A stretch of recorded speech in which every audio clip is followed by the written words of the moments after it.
Nous allons nous rapprocher d'un des coureurs qui visiblement a chuté. Donc on a l'impression qu'il s'est...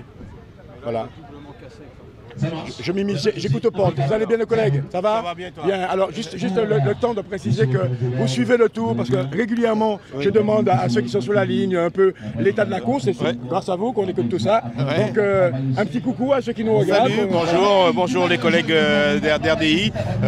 C'est bien que le boulot que vous faites aussi, c'est important que plusieurs médias, la pluralité soient présents pour donner de l'importance à ce rendez-vous sportif, l'un des plus grands rendez-vous sportifs que nous avons, et c'est très bien de pouvoir couvrir. Et puis pour les coureurs, quand vous voyez un vélo comme ça cassé, une chute juste avant l'arrivée, c'est pas évident le vélo, et je crois que les coureurs méritent bien qu'on s'occupe d'eux.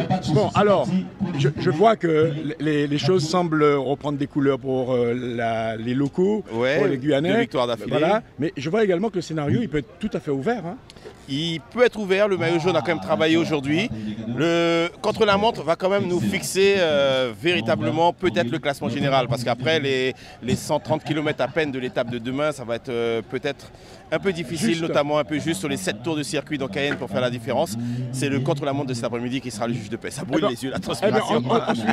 On suivra ça de près. Merci beaucoup. Merci. Alors, excusez-moi, vous avez chuté juste avant l'arrivée? Oui, c'était plus ou moins au niveau de la flamme rouge. Ouais. Il y avait vraiment, ça frottait vraiment.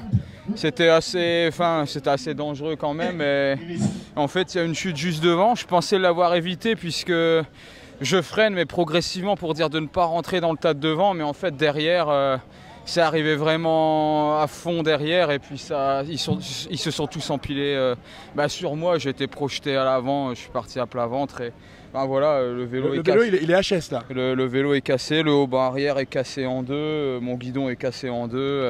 Qu'est-ce que ça veut dire? Ça veut dire que cet après-midi, vous n'êtes pas équipé pour faire l'épreuve?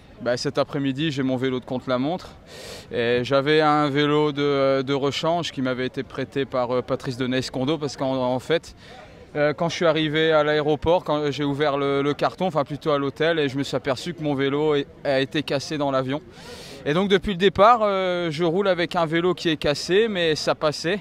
J'ai un trou dans le cadre, mais c'est un endroit où apparemment c'est pas trop sollicité. Et bon là maintenant il est vraiment cassé quoi. Là je peux plus rouler avec. Donnez-moi votre nom et votre prénom. Nicolas Pellerio, Saint-Quentin. Bon alors et Saint-Quentin, votre équipe a le moral, vous vous sentez de jouer encore quelque chose avant la fin du tour? Oui, c'est vrai que depuis le début on tourne autour de la victoire, que ce soit par les échappées ou alors au sprint. Aujourd'hui, on avait une opportunité avec Baptiste Gourguechon. Maintenant, je ne sais pas trop ce que ça a donné au sprint. Il est pour le maillot rouge. Oui, voilà, il est tout le temps placé donc pour les maillots, mais c'est vrai qu'il nous manque quand même une victoire d'étape.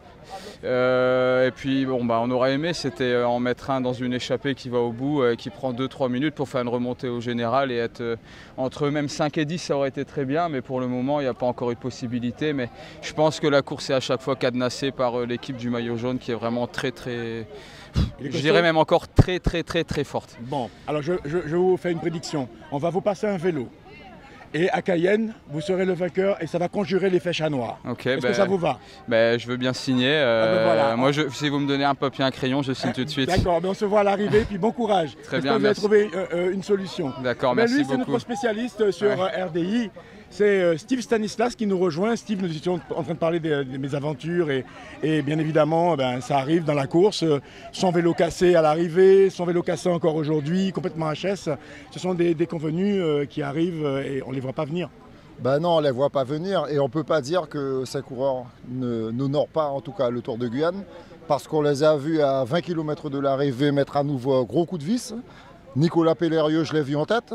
Bien sûr pour essayer d'amener le coureur Gourgueron et malheureusement, vous voyez, on a toute la déception du coureur et c'est très dur. En tout cas, j'espère pour lui qu'il pourra trouver un vélo. Sinon, tu me contactes, tu vois les gars d'OCVO, tu me contactes et on voit comment on peut faire parce que je fais partie de ce milieu aussi. Et c'est comme ça parce qu'on doit pouvoir s'aider les uns des autres. Voilà. C'est très gentil, merci. C'est super gentil. C'est vraiment la solidarité guyanaise, guyanaise par rapport même aux équipes invitées. Donc c'est vraiment touchant. Et, on ne peut être que heureux ici sur le Tour de Guyane.